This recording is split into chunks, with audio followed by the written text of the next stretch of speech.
Você vai aprender física, eu garanto. Eu sou Ives Urquiza e você está no canal Física Total. Fera, Newton e Einstein discordaram. Na verdade, Einstein reformulou as ideias de Newton sobre espaço e tempo. Só que além disso, para Newton, não havia limitações quanto à velocidade de um corpo. Por mais que o corpo pudesse ter dificuldade para mudar a sua velocidade, e aí isso estava associado à inércia, enquanto existisse uma força aplicada sobre ele, esse corpo seria acelerado e, sendo acelerado, mudaria sua velocidade indefinidamente. Para Einstein, isso não acontecia e a velocidade da luz era um limite. Então, se para Newton não havia limite,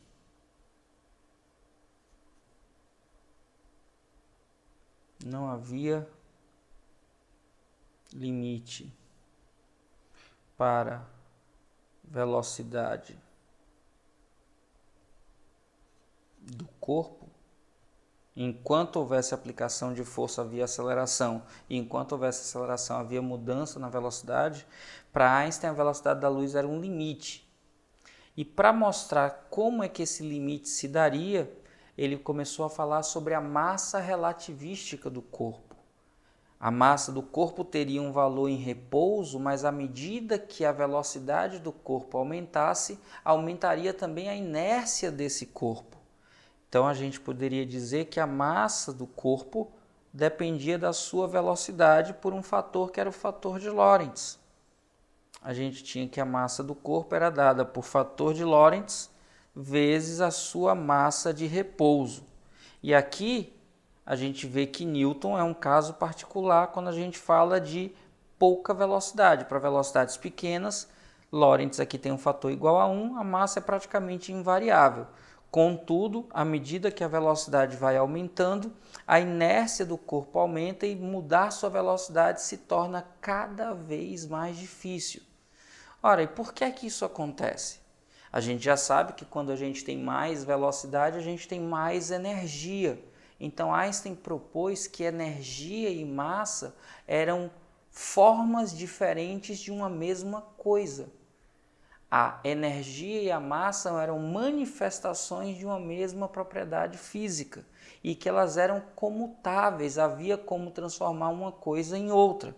E é daí que surge a famosa fórmula de variação de energia do corpo igual a variação de massa vezes velocidade da luz ao quadrado, ou seja, o acréscimo de energia produz um acréscimo de massa que é proporcional a esse acréscimo de energia. A razão entre as variações de energia e massa são constantes e iguais à razão entre elas é constante igual à velocidade da luz no vácuo ao quadrado.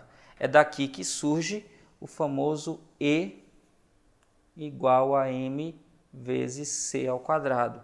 A energia do corpo é dada pela massa vezes a velocidade da luz ao quadrado. Essa é a energia associada à massa que o corpo tem. Atenção e cuidado. Quando a gente olha para essa fórmula, quando o valor da velocidade se aproxima da velocidade da luz, gama vai ficando cada vez maior até que tende para o infinito. Então, isso aqui seria um limite para a velocidade da luz para os corpos de massa de repouso não nulos. Mas quando a gente fala de fóton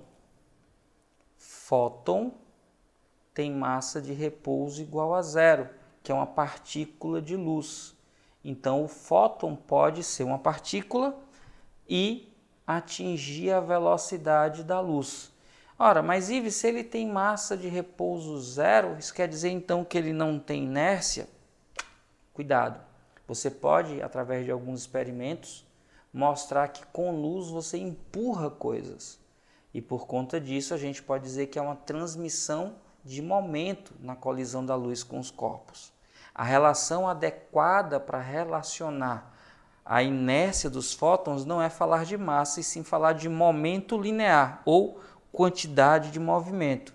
E aqui a gente tem a seguinte expressão: o valor da energia do fóton ao quadrado é igual ao valor do momento, que aqui a gente chama de P, que é a quantidade de movimento ao quadrado, vezes velocidade da luz ao quadrado, mais massa de repouso ao quadrado, vezes velocidade da luz elevada à quarta potência. Então, quando a gente fala de corpos com velocidade relativística, é melhor do que falar em massa, falar de momento linear, que é esse P aqui. E no caso do fóton, como m0 é zero, eu fico com a relação E quadrado é igual a P quadrado C quadrado. E para o fóton, o momento linear ou quantidade de movimento é dado por energia sobre velocidade da luz no vácuo.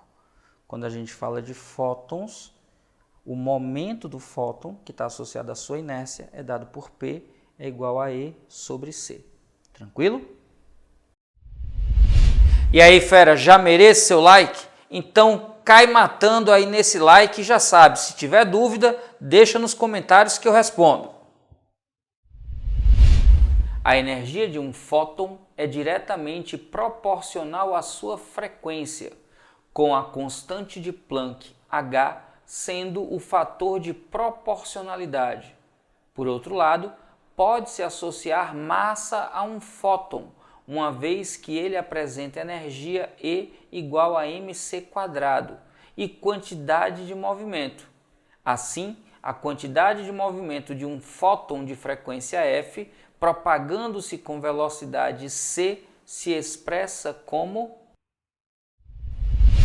Para a gente relacionar energia e momento linear, ou quantidade de movimento, que é o P, a expressão relativística é energia ao quadrado é igual a momento linear ao quadrado vezes velocidade da luz ao quadrado, mais massa de repouso ao quadrado vezes velocidade da luz no vácuo à quarta potência.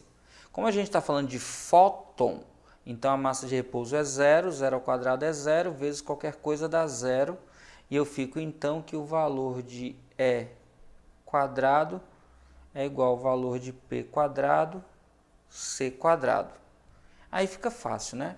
Fica fácil porque está todo mundo ao quadrado, eu posso tirar a raiz quadrada, esse aqui fica E, esse aqui fica PC. Então, tirando a raiz quadrada, fica que a energia é igual ao produto do momento, que é a quantidade de movimento, vezes a velocidade da luz. Só que essa energia, ela é quantizada, é dada por H vezes F. Quando eu substituo, eu fico então que H vezes F é igual a P vezes C. Isolando o valor de P vai ser H vezes F, tudo isso dividido por C.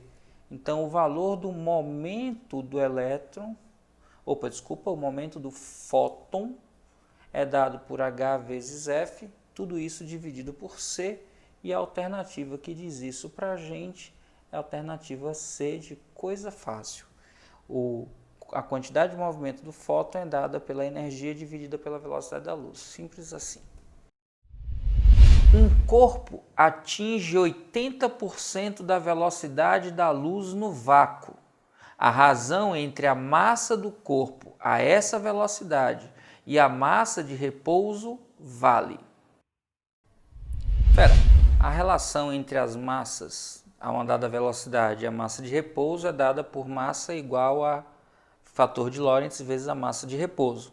O fator de Lorentz é dado por 1 sobre raiz quadrada de 1 menos v ao quadrado sobre c ao quadrado. Ele diz quanto vale essa velocidade, 80% da velocidade da luz, então 0,8 vezes c. E ele pede a razão entre as massas. Ora, se eu passar a massa de repouso para cá, eu tenho que o valor de m sobre m0 é igual ao fator de Lorentz. Substituindo o valor de v para calcular o fator de Lorentz, a gente vai ter 1 sobre a raiz quadrada de 1 menos, no lugar de v eu boto 0,8 vezes c, tudo isso está ao quadrado, sobre c ao quadrado. Perceba que esse c ao quadrado vai simplificar com esse, então eu vou ter 1 sobre a raiz quadrada de 1 menos 0,8 ao quadrado, que é 0,64. A gente vai ter então que a massa sobre a massa de repouso é igual a 1 sobre a raiz quadrada de 1 inteiro menos 0,64 dá igual a 0,36. Então eu fico 1 sobre a raiz quadrada de 0,36, a raiz quadrada de 0,36 que é 6. Então eu fico com 1 sobre 0,6. Para tirar essa casa decimal aqui, eu posso multiplicar por 10 o denominador, desde que eu faça a mesma coisa no numerador. Multiplique também por 10, e aí eu fico com 1 vezes 10 é 10, 0,6 vezes 10 é 6. Então a razão entre a massa e a massa de repouso é igual a 10 sobre 6. E a alternativa que diz isso para a gente é a alternativa da letra A de aprovação. Aprovação que é o seu destino, fera. Vamos juntos. Uma fábrica de produtos metalúrgicos do Distrito Industrial de Fortaleza consome por mês cerca de 2 vezes 10 a sexta kWh de energia elétrica, onde 1 kWh vale 3,6 vezes 10 a sexta joule. Suponha que essa fábrica possui uma usina capaz de converter diretamente massa em energia elétrica, de acordo com a relação de Einstein, E igual a mc². Nesse caso, a massa necessária para suprir a energia requerida pela fábrica durante um mês é, em gramas... Fera, essa questão foi muito boazinha, disse pra gente qual a expressão, disse quanto tinha de energia, disse como é que convertia a energia e perguntou a massa. Aí é só substituir.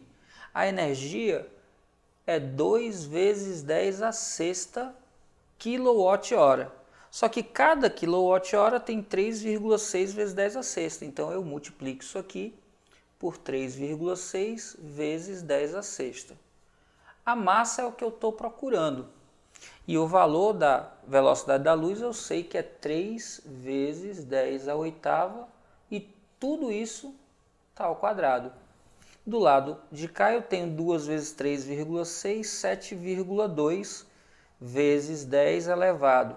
Como eu tenho um produto, eu repito a base e somo os expoentes, dá 12. Do lado de cá eu tenho 3 ao quadrado, 9, vezes 10 a oitava ao quadrado, repete a base. E como é potência de potência, multiplica os expoentes, 10 a 16. Isso vezes m. Para achar o valor de m, quem está multiplicando passa dividindo. Então eu tenho que m é igual a 7,2 vezes 10 elevado a 12, dividido por 9 vezes 10 elevado a 16. 7,2 dividido por 9 dá 0,8. Potência de 10, repito a base, e aí eu subtraio 12 menos 16 dá menos 4. E isso está em quilogramas, porque eu só usei unidades do sistema internacional. Para passar para grama, cada quilograma tem 1000 gramas. Então eu multiplico isso aqui por 1000 para virar grama. E aí agora eu fico então que a massa M é igual a 0,8 vezes 10 produto, repito a base, somo os expoentes. Menos 4 mais 3 dá menos 1. Ora, 0,8 vezes 10 a menos 1 grama. Como aqui é menos 1, eu vou diminuir uma casa decimal. Isso é o mesmo que 0,0,8 grama. E a alternativa que diz isso para a gente é a alternativa da letra A de aprovação. Aprovação que é o seu destino, fera. Vamos juntos.